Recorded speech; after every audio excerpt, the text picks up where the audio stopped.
Kirk Duckwell here with Mastermind the Market, your real estate stats update for the Twin Cities area. Well, with the colder temps and snow comes a hotter market. Well, what do I mean by that? We'll get into that in just 1 second. But first, make sure you click on that subscribe button. Like and share this video as well. We know that knowledge is power, and the more knowledge that you have about our Twin Cities market, the more that you can leverage that to your advantage. If you like these videos, check out our Twin Cities real estate show. That you can find just by typing in Twin Cities Real Estate Show, Googling that. Otherwise, you can see it on the CW23 Saturday mornings at 6:30 or KSTC Channel 45 at 6 o'clock on Saturdays. Follow our podcast. Just type in Twin Cities Real Estate Show in your preferred podcasting device. And then also you can catch us on the radio if you're driving around Sundays at noon on AM 950. All right, let's dive into the data. Showings per week, per listing, median sale price range, 250 to 500K, Minneapolis, St. Paul area. Yeah, no big surprise there. Jumps up week over week. So here's the data for the week of Thanksgiving, 3.49, jumping up to 4.41.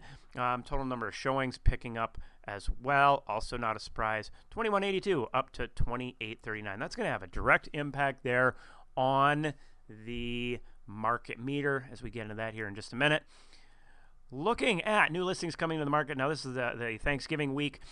We don't have the newest data out yet, but early signs are showing it's going to pick back up. But for the Thanksgiving week, 496 new listings coming into the market. That's down from 979.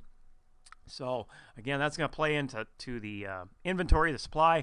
There, pending sales dropping off as well, but not by quite as much. So, yeah, this is bringing that inventory down, 7,142 down to 6,714. That's going to be putting some more pressure on the market, as mentioned.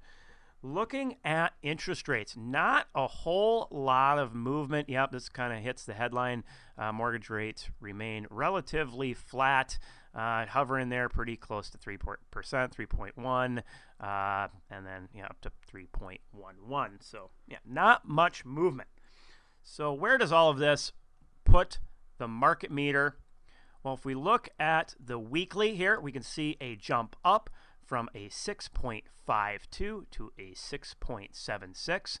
So where does that lie on our scale here?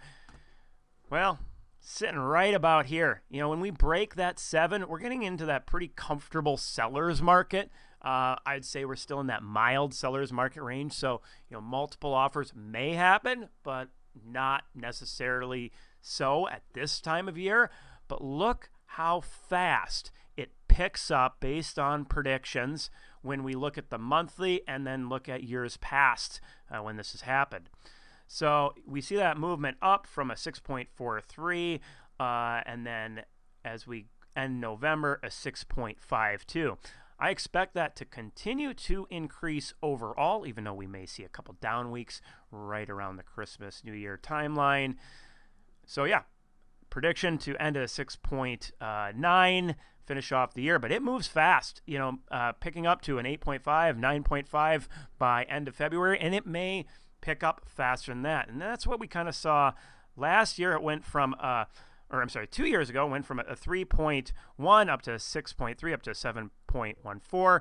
Then last year, we just barely scraped the stable market range, 6.2, and then ending the year 7.78, all the way up to a 10 within just a couple months. So, yeah, for buyers out there, keep in mind the prices now. We talked about this in last week's video, that the house that might be going for 300, 320 now could easily in a couple months be going for 340, 360 once that inventory bottoms out and that buyer demand is kind of at its max.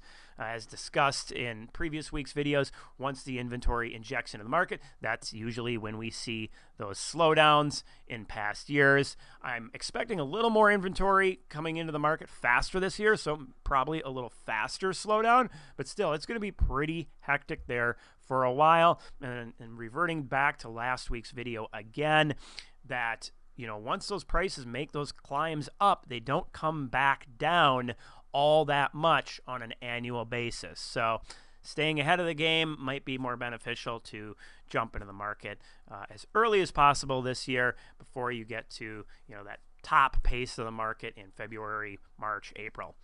Hopefully you found this information valuable.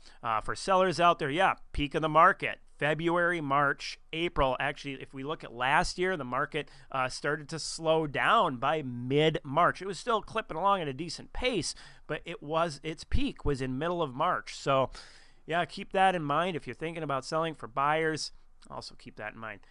As always, you can reach out. Again, click on that subscribe button and check out that Twin Cities Real Estate Show at twincitiesrealestateshow.com. See you all next week.